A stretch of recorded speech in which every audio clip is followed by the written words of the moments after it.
Welcome back, everyone, to the Geeks, Geezers, and Googlization Show, the home of Googlization Nation, where we talk with HR and business thought leaders about the crazy shift going on all around us and explore the disruptive convergence of technology, business, and people.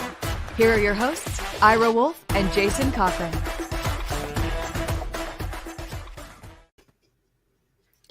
Welcome back to another episode of Geeks, Geezers, and Googlization Show, a podcast from the People Forward Network. I'm Ira Wolfe.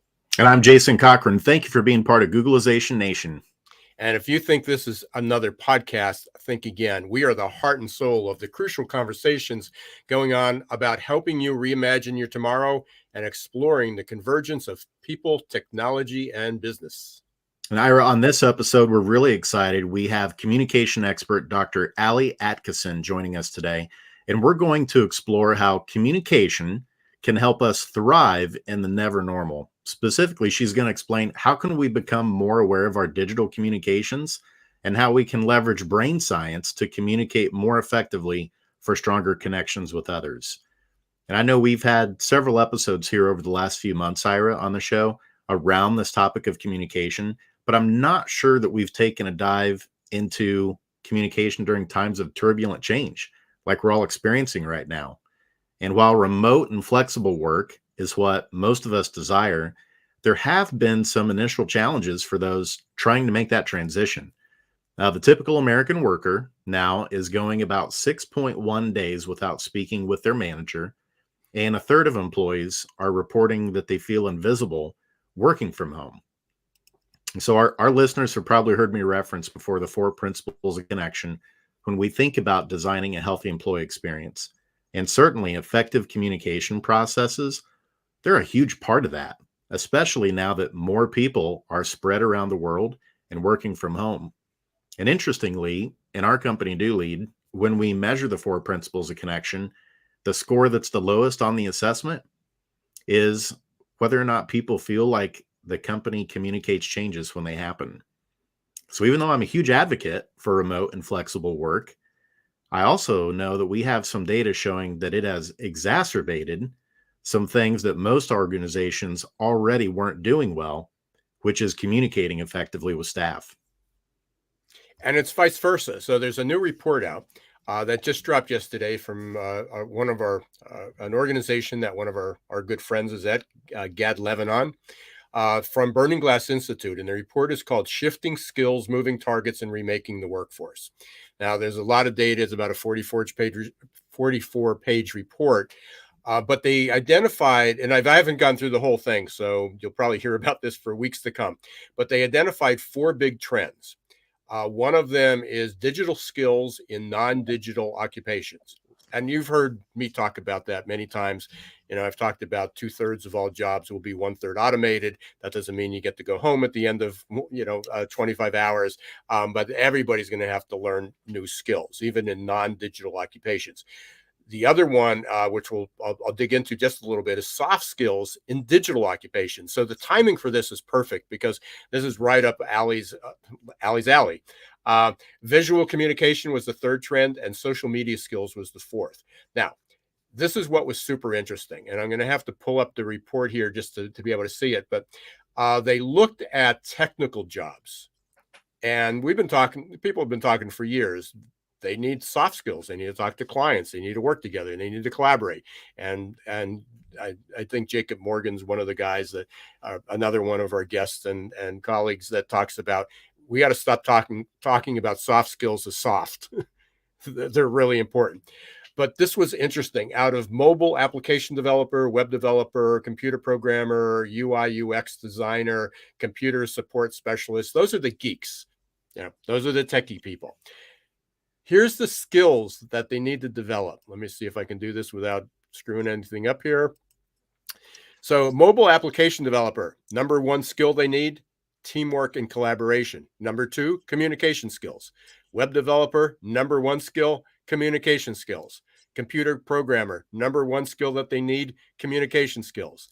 UX designer, number 2 skill is communication skills, right behind teamwork and collaboration.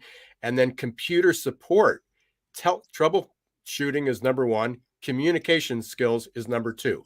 In these roles, the need for these soft skills and primarily communication skills has increased 22% since 2016.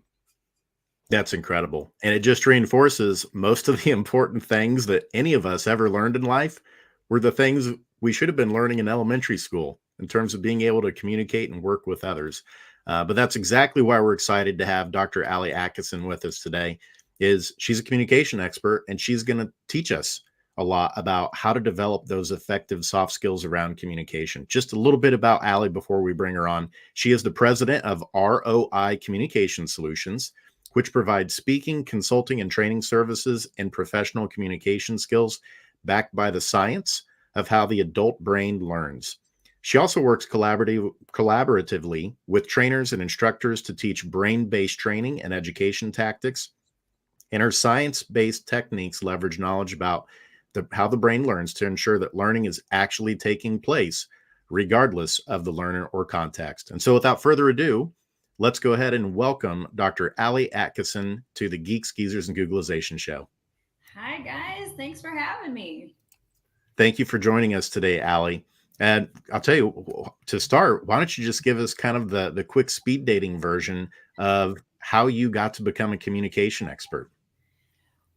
I'm happy to, although I have to say I'm a little hesitant to use the word expert because I certainly, it is always a work in progress for me, just like it is for anybody, right? I don't know that I would consider myself an expert, but it is something that I've spent a lot of time studying and thinking about, and am truly, truly passionate about helping other people because, my work at its heart is about connecting with other people and finding the humanity again in our ever increasing digital world. And so that's what really drives what I do. How I got started in it is I was an academic. I was a communications professor for 20 years and an associate dean for a university in Denver.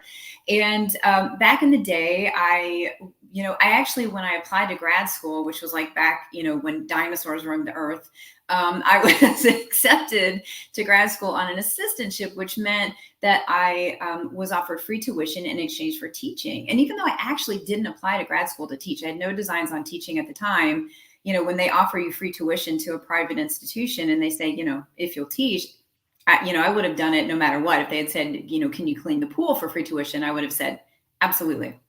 But so I started teaching and just really quickly realized that I didn't exactly know what the heck I was doing. And like many teachers who are unfortunately hired because they're subject matter experts, but not necessarily taught how to be good teachers. And I was just really resolved that if I'm going to do this thing, if I'm going to be a teacher, I want to really make sure that my students are learning. So I started researching better teaching practice, which led me in real short order to researching how the adult brain learns. And this is, kind of back in the day. It's much more pervasive nowadays that people are studying a lot of things about the brain, which I think is great because we have so much still to learn. But at the time, there weren't as many people doing it. As I said, this was a minute ago. And so I started taking what I was learning and applying it to my own teaching, but then started teaching other teachers and trainers this brain-based teaching practice, because that's really the only way that we can ensure that learning is taking place. And then one day I kind of had this epiphany that I could marry my, now 15 plus years of communications expertise with what I knew about the brain and really just teach improved communication skills to the layperson, because ultimately it's all the same thing. It's all about how do you connect with the other person when you're communicating to make sure that your message really lands, that you're making sense to them, that, they understand what you're saying and you're accomplishing your goals. So I was so thrilled to hear about this report from Burning Glass that you just shared, and the fact that even in the technical industry, the importance of communication skills is so critical nowadays. So that just does my heart really good. I appreciate you sharing that. Absolutely. And, we've been pleading with people for years. I mean, I've been in this business 26 years, and we talked about people hire for skills and fire for attitude. And when I first entered the business, I heard that. And that's 26 years ago. No. And unfortunately, it still hasn't changed. People still look at the resume, what sort of, and they're important. Obviously, there's certain jobs you need certain skills, including, programming and things that we talked about, whether it's social media, whether it's cybersecurity, people need certain skills. I don't want to go to a doctor because he learned it on the internet, although you can probably learn to do a lot of things on YouTube that we didn't think was possible before. But so people can absolutely do that. But to think that technical jobs, that the number one or number two skill that is now required is communication, and even in troubleshooting. I mean, basically, you can be the best troubleshooter in the world, but if you don't know how to communicate that or collaborate with other people to figure out how to troubleshoot, that's a problem. Absolutely. I can tell you a true story. Happened to a colleague of mine who is in the IT field. He's, it's an IT leader position. I'm not well versed in IT world, but he's in an IT leadership position, supervised a team of about 12 developers, and had a gentleman on his team who he said was the most beautiful coder he'd ever seen, right? And now, if you know anything about IT, I'm sure you know more about what that phrase means, but the person wrote great code. But unfortunately, he had to let him go, despite the fact that he was a beautiful coder, because this gentleman on his team suffered from really poor communication skills that hurt the rest of the team's ability to succeed and move forward. So, for example, he would kind of, go into hibernation mode and work on his code, but not communicate to the rest of the team what he was doing, what parts of the project he was working on, and why. And so what happened was that since nobody else knew what he was working on, they were creating duplicate code, which I know enough about IT to know that that's a very inefficient way to do things. The client wasn't happy. They were over budget, over time, et cetera. And despite multiple attempts at coaching, this person, either wasn't willing or able to increase or improve the communication skills. And so he was let go. So, here we've got the person who had these crazy good technical skills, but because the communication skills were lacking, he lost his job. So, this happens in the real world, that this illustration of the report that you're referring to. I just want to remind everybody, and we didn't announce this in the beginning, but for anyone who's listening who is a member of SHRM, the Society of Human Resource Management, we're now able to offer credits for listening to the podcast and learning. So if you're interested, you can just reach out to Jason and myself. We'll need to get a link up on the website, Geeks, Geezers, and Googlization, for people to check that out. Or if you're interested, you actually can go to rebrand.ly. It's rebrand.ly/GGG SHRM credit. So it's a long one. I apologize for that, but it's rebrand.ly/GGG SHRM credit. And there's a form up there. And the only thing you need to do is just prove that you listened, take some notes, pick up a couple pointers that Allie's providing us, or any of our guests for any of the other shows. Send us the form back and we'll send you the code for credit. So you can get in, depending on how long we go here, it'll be anywhere between a half a credit and a full credit. But I just wanted to remind everybody with that. Allie, I got a question. I mean, obviously you took this dive, you had an can't talk. I can't communicate. Aha moment somewhere along the lines what was there anything in particular that surprised you the most once you got into the brain-based learning to understand and to go, wow, how did I miss that before? That's a great question. I don't know if there has been, maybe the thing that has surprised me the most is how simple it actually is to employ. So sometimes when I've learned a little bit when I talk about what I do to explain that I teach improved communication skills. And then I talk about the brain-based thing, because I find that sometimes that scares people a little bit, right? Like, you hear, oh, I have to know stuff about the brain. And it's like, no, I know the stuff about the brain, so you don't have to know that. So I've learned to hide the vegetables and the cheese sauce a little bit and just say, all you really need to know is that the strategies that I teach are grounded in what we know about how the brain learns, but they're super easy to employ. I mean, the bottom line is that once you figure out these, I've got a handful of easy tactics that I can teach people, and the tactics themselves are simple. So it's just the fact that I can show people why they work by explaining what happens in the brain and why it works, and frankly, why it doesn't work if you're doing other things. So I think that's the thing that's maybe most surprising initially to me, and sometimes to my clients and workshop participants and audience, is that these tactics and tips that I teach are super simple. And Allie, we certainly don't want you to give away the recipe, but can you share with us what are some of those vegetables that are in the cheese sauce? What are some of those tactics I absolutely can. with the Yeah. brain-based learning that helps improve communication? Yes. So I want to, if I may, Jason, give me one sec, because I'll get to your question, but I wanted to circle back to something Ira said, and I think it'll be a kind of cool segue. I hope. I just previewed a good segue. Let's hope it works out that way. But Ira was talking about how in the intro, how, you said, Ira, maybe we should get away from calling communication skills soft skills, because we now know that they're so, so important. And I agree with you. I've thought that for years. And, it's one of those things that's hard to shift a paradigm when you've been talking about something for so long. But one of the ways that I'm attempting to do that is I coined a term that I'm calling computer side manner.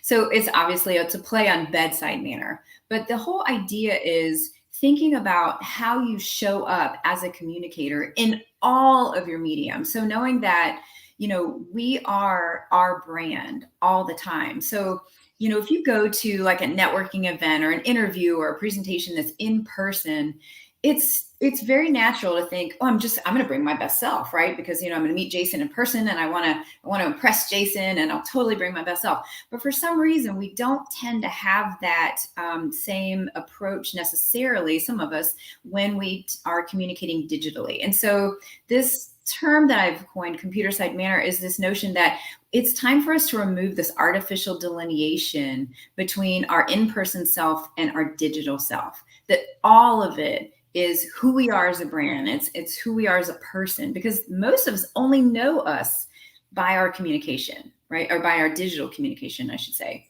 And so that part is just as important.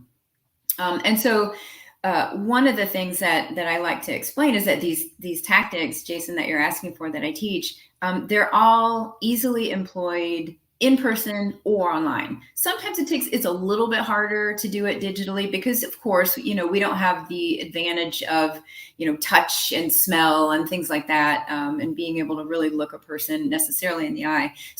But there are still ways that we can engage in ways to really connect with people, even digitally. So again, finding that humanity through the computer, even though I'm not in the same room with somebody. So that was a long-winded answer to get to Jason's question. I have lots of tips that I love to share for how to connect better with other people, but I guess I'll start with my favorite, because to me it is the most universally applicable tip, and it's so, so easy. Now, I call it inquiry. And my business development coach loves to tease me and says, okay, that makes me sound very academic. So to break it down in even more layperson's terms, it's just ask more questions. This is really kind of communication 101, right? I mean, I don't even remember now if it was Dale Carnegie or Franklin Covey who said, seek first to understand and then to be understood, right? So communication 101. But here's the cool thing. Because of what we know about how the brain learns, we now know that it works as a way to communicate better with other people. So it's not just like, be a better person and care more about the other person. It's actually, I can show you with brain science that inquiry, asking questions, works as a way to connect with other people. And the reason for that is that if we think about how we process information, so if somebody's talking to you or you're talking to somebody, you can think of your brain as comprised of trillions of little cubbies. Like, I kind of imagine it, I don't know if you've ever seen an Amazon warehouse, but you can probably imagine that an Amazon warehouse probably has an infinite number of little cubbies, right? That all of the things that we order every day are placed in. And you can imagine that that's what your brain looks like. And so every time we hear something, new data coming in, we see something, we hear something, wherever it's coming from, your brain does a quick scan, real quick, obviously, of all the little cubbies and says, how is this new thing like something that I already know? And the connection that our brain makes to this incoming thing and something that's already in our brain is not necessarily up to us, right? It just finds the first thing that it reminds us of, and it goes, oh, this thing is like that thing. Now, that may or may not be the connection that the person talking wanted you to make, but if there's any kind of connection made, then that's good. That's better than no connection, because no connection means total misunderstanding, right? So, Jason, if you start talking to me about, for example, I don't know, Bolivia, I've never been there. So I'm going to struggle to make a connection. But if you say, oh, it's very much like, have you ever been to Venice, Italy? Well, yes, I have. It's probably not, but that was the first thing that came to mind. Well, yes, I have been to Venice, Italy. Okay, here's how they are similar. So notice that you would have had to ask me a question to ascertain that. Oh, okay. Have you ever been to Venice? Yes, I have. So asking questions is the number one way to figure out, what does this person already know? And how can I connect what I'm saying to something they already know? There's a professor who wrote a book. His name is James Zoll, and he wrote a great book called, am I going to remember the name of it now? The Art of Changing the Brain. Wonderful book. Very dense, a lot of brain science, way more than I can ever really understand. But he has a great quote in there that I think is critical for communicators to understand. And that is this: from a cognitive perspective, no one can understand anything if it isn't connected in some way to something they already know. And so that's what asking questions does, is it allows us to figure out, okay, Ira, let me meet you halfway by asking you questions about what you understand. What's been your experience with this thing that I'm talking about? What do you already know about it? Oh, okay, well, now I can meet you halfway instead of just kind of standing here and expecting you to make sense of what I'm saying. So asking lots of questions is my favorite tip.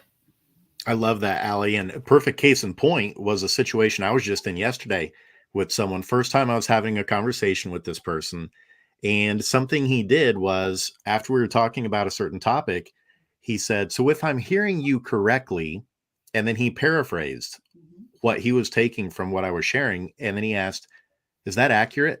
Mm-hmm. And it was.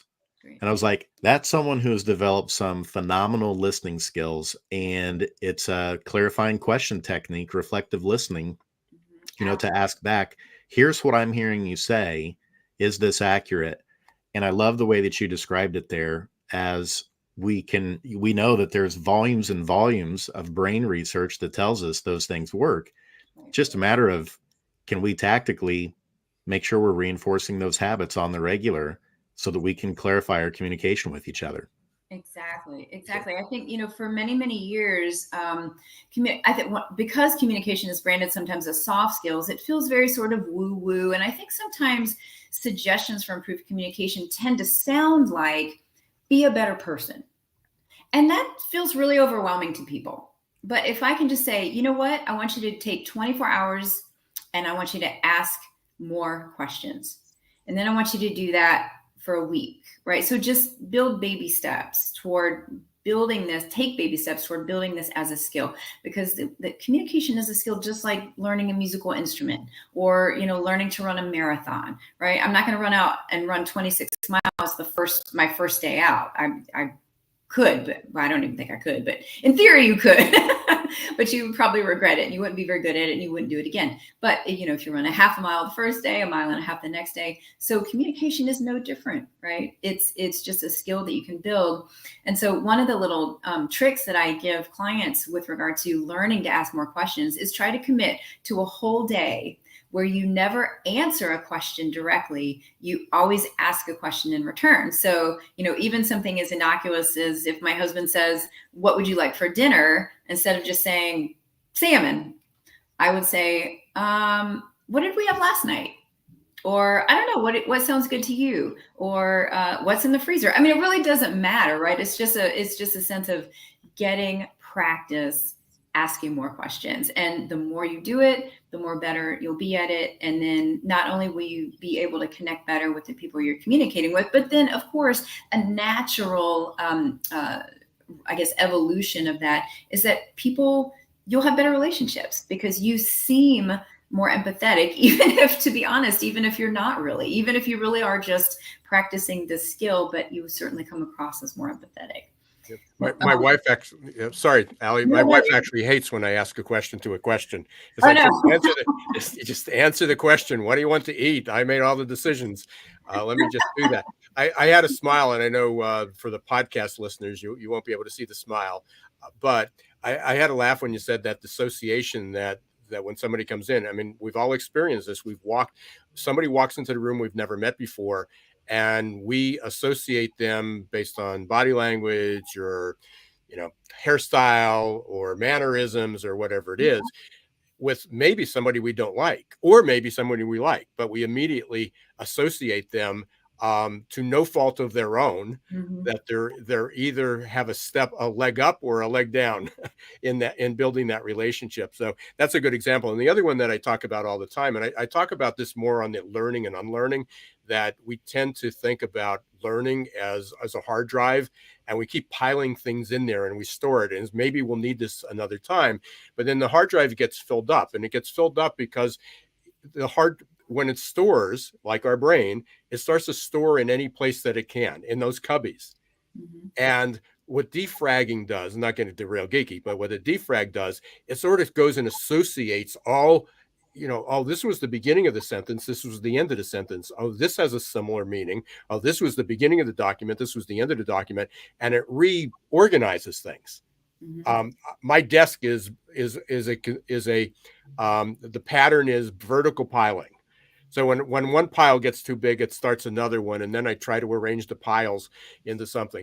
But ultimately, it's trying to make those associations. How do you put them, maybe in the right folder, maybe in the right drawer, that we can actually go back and do that.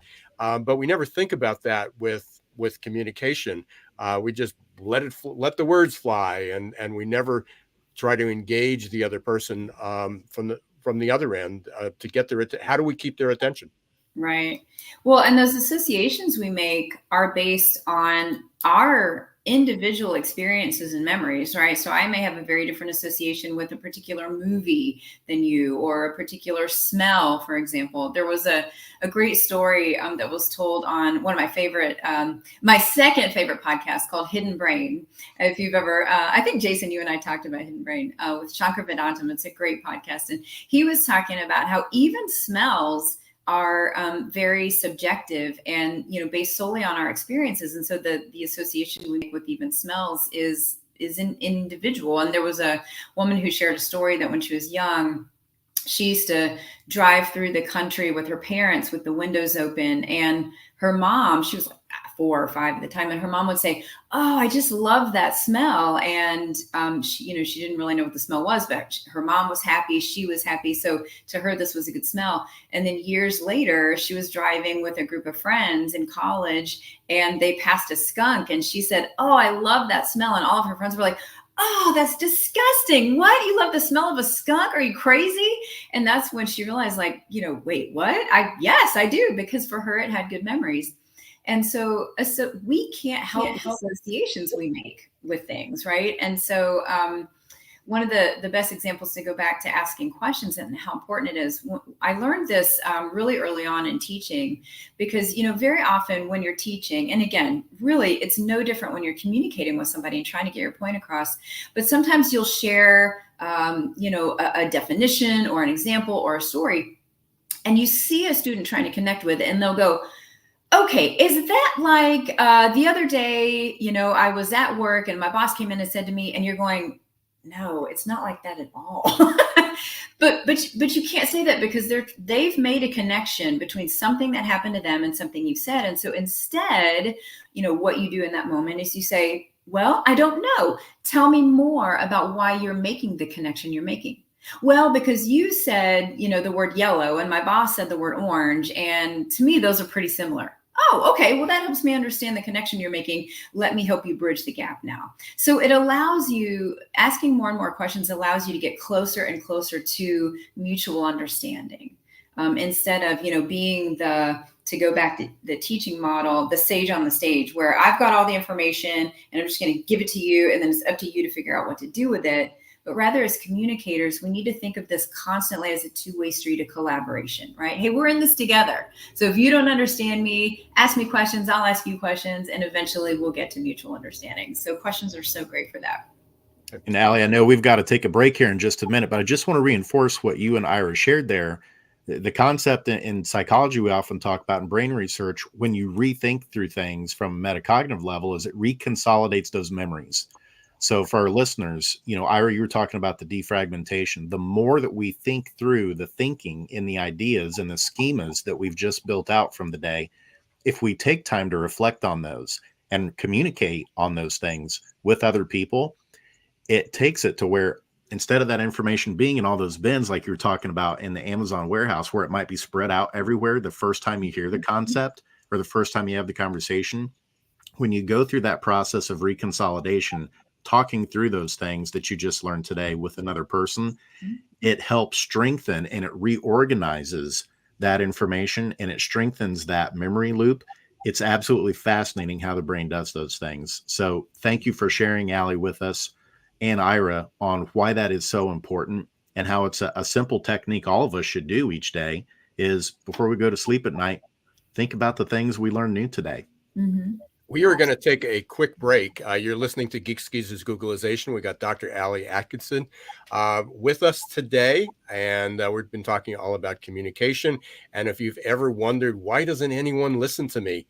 That's what we're talking about and how that works. When we come back, I want to ask you, I'm going to give you a little prep on this, Allie, and we're going to keep everybody's attention. How do I get people to listen to me when they're stuck on their devices? They've got, and I heard you say this before, they have the attention span of a gnat or of a goldfish. Let's talk about that, because there is a way. It's associated with the myth, but there is a way to break through that. So again, you're listening to Geeks Geezers Googlization show. If you're not a member of Google, of our community, Googlization Nation, please do so. Just go to googlizationnation.com, and we just need an email address, and we'll be in contact with you. And we're going to hear from our sponsor. We're going to talk about adaptability, which is also what we're talking about right now. So stay tuned. We'll be back in 1 minute. For most of us, change is freaking terrifying. And unfortunately, there's no app to adapt. That might change in the not-so-distant future. But for now, we're on our own. That means we can either accept our default future or reimagine our tomorrow. For those of you who choose default, good luck. Just remember, there's no pause button for change. You can't turn back the clock. And there's no get-out-of-jail-free card in this age of perpetual uncertainty. Like it or not, change will happen all around us. And that change is not becoming just more disruptive and frequent, but volatile, uncertain, complex, and ambiguous, or VUCA. Fortunately, you can make change work for you and turn it into your personal and competitive advantage. Reimagine your future to one in which you're living with purpose, you're happy, and you're growing, thriving, and flourishing. If you're ready to rewrite your next life chapter and regain control of your destiny, in this never normal world, your journey starts here. Contact the leader in adaptability and making change work for you, your team, and your organization. Ira S. Wolfe, adaptability.expert. So welcome back, everyone, to Geezers and Googlization. We're here with Allie Atkison. We're talking about communication. How do we get people to listen? If you've ever been in that spot of why doesn't anybody listen to me, we're going to continue that. Before we jump into that, I just want to put across the banner, if I can find it.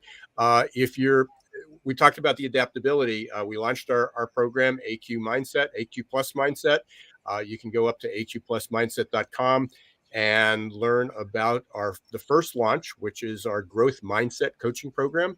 How do we change? I mean, that's part of communication. That's part of what we're talking about today. How do we not be afraid to make a mistake? How do we ask a question and get beyond that? But what if people think it's a stupid question?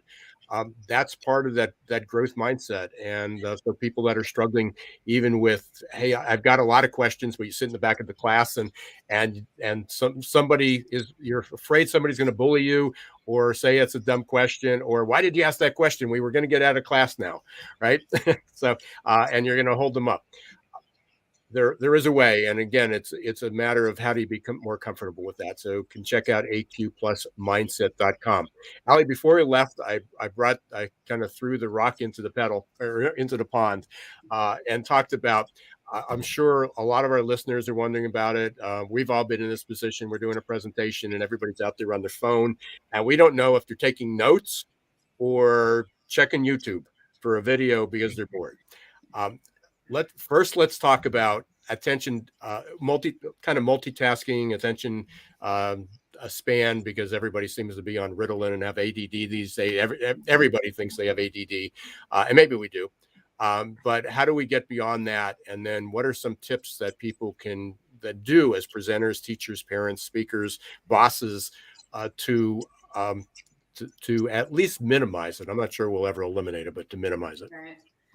I love this question because you're right, especially in today's day and age, we are absolutely bombarded with things. And I think it is the human condition to feel overwhelmed, right? There's a phrase called digital pollution that I really loved. And I think it's just that feeling we just feel bombarded all the time. And I think that most of us try to multitask nowadays because we feel like, okay, if I can just get this one more thing off my plate, I'll be less stressed, right? And so, I know I'm in a meeting, but nobody's going to notice. I mean, like, please, we can all tell if you're sitting here typing, even if you're looking right at the camera, because you've got that, glazed look on your face. And if you think nobody can tell that you're looking down at your phone, like, we can all tell. And so I think it's a kind of a myth that multitasking in and of itself is a myth. First of all, we know that it is not possible. If you are telling yourself that you're a good multitasker, you are lying to yourself because the brain is simply not capable of attending to attention-rich stimuli, to more than one attention-rich stimulus at one time. Now, notice I said attention rich. So the important thing is, can I be talking to you and twirling my hair at the same time or tapping my foot? Can I listen to you and, drum my fingers or doodle? Yes, because those second things are not attention rich stimuli.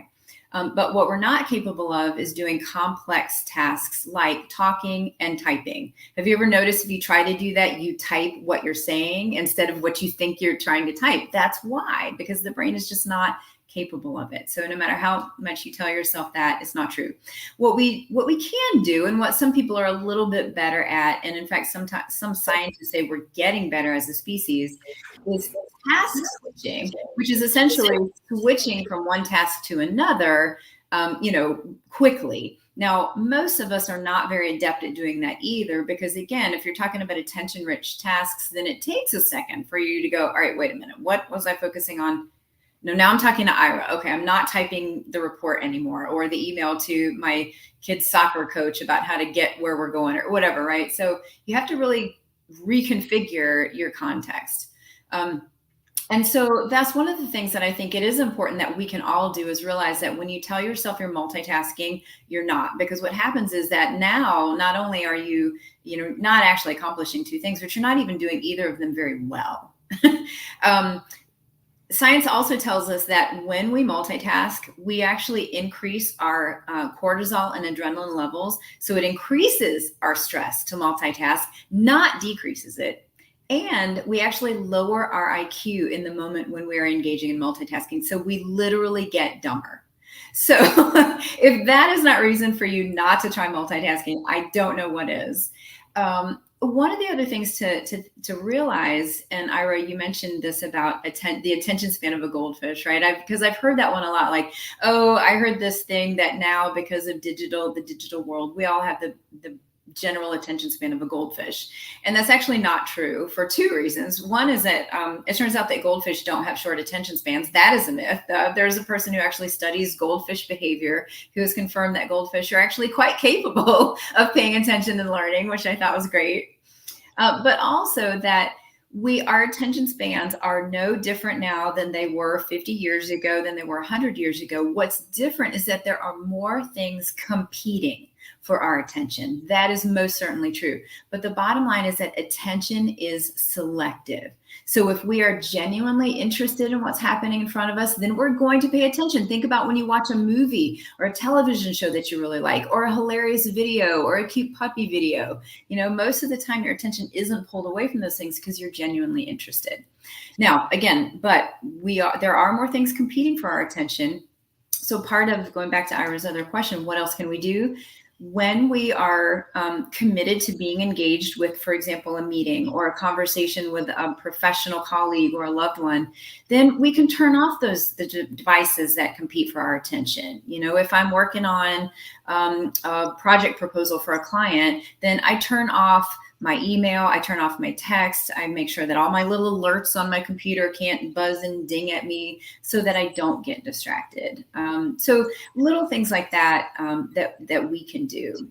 For those of us who are running meetings, then that's also important to realize is that I do think that there is more and more people nowadays are realizing that virtual meetings, you do have a little bit more pressure to make the meeting engaging and thinking about how do you keep people engaged in a virtual digital environment. It's a little bit different than in person, right? And so, I know we don't have, I can just go down rabbit holes so easily, but the more that we can create basically multimedia or stimuli rich environments, even digitally, the more engaged people are likely to be. So proactively engage the people in your meeting more often. So, oh, Jason, what do you think about that? Oh, Ira, I'd love to remind me what you were saying about that last week. And so really go out of your way to engage each and every person. That's one thing.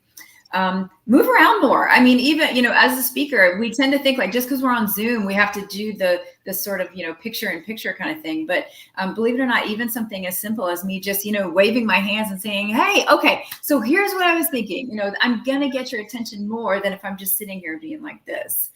And then my final tip, and this really probably it has less to do with the brain, but this is if you're running a virtual meeting, take a cue from the same thing you might do for an in-person meeting, and that is collaborate with your fellow meeting participants on rules of engagement. And the reason I say collaborate versus set them as the meeting facilitator is that you're more likely to get buy-in if you say to people, okay, what can we agree on in order to have the most productive meeting possible? It's most likely that someone else is going to say, how about everybody agrees not to look at their phone? Like set your phone over there where you can't even reach it. Oh, you know what, Nancy, that's a great suggestion. I love that. What other suggestions do we have? Take 5 minutes at the beginning of the meeting to collaborate as a group on what a productive meeting looks like for you. And then everybody has committed to it versus just being told by the meeting facilitator the expectations, which you might get a little bit less buy-in. Allie, before we launch into our lightning round questions to help our listeners learn a little bit more about Allie, I can't help but think is that about education and teachers or presenter or even us as presenters, that people are taking notes, and the question is if we encourage for people to take notes, mm-hmm. are they actually listening to us? Mm-hmm. That's a great question. Yes, that it is much easier to take notes and still listen. Although most people who are good at note taking would take what I would call like outline notes or bullet point notes. But one of the things we can do as, again, meeting facilitators, teachers, presenters, is if people are taking notes, make that easier for them. So this is why, visual aids are helpful. Of course, you don't want death by PowerPoint, but capturing the main points on a slide is helpful because then A, you can share them later, but B, it makes it easier for a person to take notes. One of the things that I often do is I'll highlight things verbally when I'm doing a presentation. So I'll say something like, if you take nothing else from this presentation, this is the single most important thing you can learn. And then I'll repeat it twice. So I've signposted it by saying, hey, this is really important. And then I'll repeat it for those people who are taking notes. Or if there are 3 things, I'll be sure and say, number 1, number 2, and so things like that, like ways that you can verbally signpost, help those people who are taking notes. Jason, I think you're up. Awesome. All right. Well, Allie, I can't believe that we're already to the lightning round. We say this every week. It went by way too quickly, but we're just going to ask you a few questions to get to know Allie better and help our listeners get to know you better too. So let's start with this one. In school, what do you think your classmates would be the most surprised to see about you now? I have to say, I don't know that they'd be terribly surprised. I've always been pretty gregarious from the time I was a kid. I'm an only child and grew up around adults, and my mom would always have me around other adults, and so I learned to be very outgoing and ask a lot of questions. And I was very curious as a child, and all the way through school, everybody always said, "You're going to major in communication, right?" So I don't know that they'd be terribly surprised. Maybe the only surprise they might or the thing that they'd be surprised about is that I've always said that I'm a city girl, and I really don't live in the city anymore. That's about it. Now it's the suburban life, right? Right. How about a favorite band or musician? Oh gosh. Well, I'm really we were talking about this before the show, Jason. I'm really gonna date myself now. But my favorite band of all time is actually Metallica. I'm a metalhead. Absolutely love it. And then how about if you won the lottery today, what's the first thing you'd do? That's a hard one. For sure I would travel. I know probably everybody says that, but my husband and I do love to travel, and there's so much of the world you still want to see. And the more you know about the world, of course, the more educated you are about all kinds of things. So to me, it's really important too, just to be a good citizen of the world. I would really try to help as many animal rescue organizations as I could. I'm a huge animal lover, and they just need so much help. And then the other thing I've always said, I would really love to find a way to make insurance more equitable, more viable, more valuable for the people who invest a ton of money in something that doesn't tend to give us, ultimately the security that I think we're seeking when we engage in it. So yeah, I'd love to start my own insurance company that really was helpful and valuable to its investors. I love that. So you'd add insurance disruptor. Right. Yeah. To your labels. I love that. And then last one, how about a word or a theme that you've had for 2022? Oh gosh. I think my word's going to have to be persistence for 2022. And maybe a lot of people can resonate with that one, right? As we continue to struggle with so many changes that COVID has brought us, and just this new digital frontier that we're all, addressing every day. Of course, for me, working on standing up a professional speaking business and moving to a new town and changing a lot of things about my life. So yeah, I think persistence is a good word and good theme for the year. I love it. Well, Allie, thank you so much for joining us on the show today. And before we let you go, how can people connect with you and learn more about the work that you're doing? Oh, yeah. Thank you for asking. So my website is probably the best place, which is roi-communications.com. People can certainly feel free to find me on LinkedIn. It's just LinkedIn is my profile, and it's Allie, A-L-I, Atkison, A-T-K-I-S-O-N. Feel free to connect with me. I love connecting with people who are interested in learning more about my work. So those are really the two easiest ways. Perfect. Allie, thank you so much again for joining us on the show. And we'd love to have you back again in the future and see what you're up to. But thank you for sharing a lot of knowledge around communication and brain science today. So many good nuggets for our listeners today. Well, thank you for having me. I had a great time, and yeah, I'd love to come back. Communication is something I can talk about for hours, and would love to hear more from, what other people are interested in having us talk about next time too. That'd be really cool. Thanks, Allie. Yeah. Appreciate it very much. And I know our listeners appreciate learning that goldfish actually have an attention span. There's a nugget for the day. Thank you guys. I appreciate it. Bye, Allie. Take care. What another fun show. Absolutely. And that's so funny about the goldfish and attention span. Real quick, Ira. So there used to be an assessment that I used to give to measure attention span and all the different subskills. And for the selective attention aspect, what the assessment would have me do is I would have them try to listen to a conversation. And this is played by a CD, so it's dating itself a little bit. And then gradually over time, there's a noise in the background that's getting louder and louder. And so it's measuring what they call the cocktail party phenomenon. So any of us that have been at a party, if it's hard to focus on what the person's saying to you because of all the other noise. Well, what's funny about that is now if you were to give a selective attention test, it wouldn't be the cocktail party phenomenon. It would be putting a mobile device or a phone on the table and seeing if the person would still listen to you without thinking about and having the impulse to want to pick up the phone. That's like the gorilla in the video. When you watch the video for 2 or 3 minutes, and then the gorilla walks by, and how many people don't see the gorilla? I love that one. Yep, absolutely. The question I didn't get the question I didn't get to answer is we always said that you have the attention span of a gnat. So there's people that study goldfish. I wonder if there's people that study gnats. But we'll have to bring Allie back for that. I think that was part of it. I mean, I often say that multitasking's a myth. I mean, humans can't multitask, yet everybody wants to know we need to hire people who can multitask. The same thing about attention span. I've been victim of that, and I love what you said, that it's not that our attention span's shorter. We just have more distractions, which fits in line so much when we talk about, when I talk about the FCDD, that, don't F it up, with companies with recruitment management or recruitment marketing, or retention, creating that employee experience. The FCDD is remove the frustration, remove the confusion, remove the disappointment, and remove the distractions. If you want to have a better experience, and didn't really make the connection with communication, but obviously it's how do you communicate better? Remove the frustration, the confusion, the disappointment, and the distraction. Absolutely. And for me, it's something personally I'm trying to get better at is asking the clarifying questions.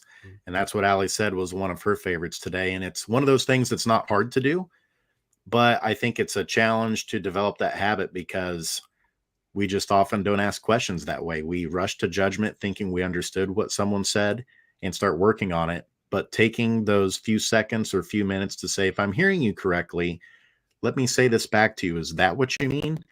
That can make all the difference in the quality of the work that we do and the relationships that we have. Absolutely. And there's a great book out there. Actually, I have it right by here because I mentioned it earlier to someone. It's probably 20 years old at this point, but it was by John Miller. It's QBQ, Questions Behind the Question. It's a short read. Obviously, it's a little book, but it's just here's a question to ask. And here are the follow-up questions. I used to call it the Questions Beget Questions book. And it's really an excellent strategy. We want to thank everybody for, again, listening to Geeks, Geezers, and Googlization. I'm Ira Wolfe. And if you're not part of Googlization Nation yet, please do so. And I'm Jason Cochran signing off. So until next time, Googlization Nation, remember, don't let the shift hit your plans.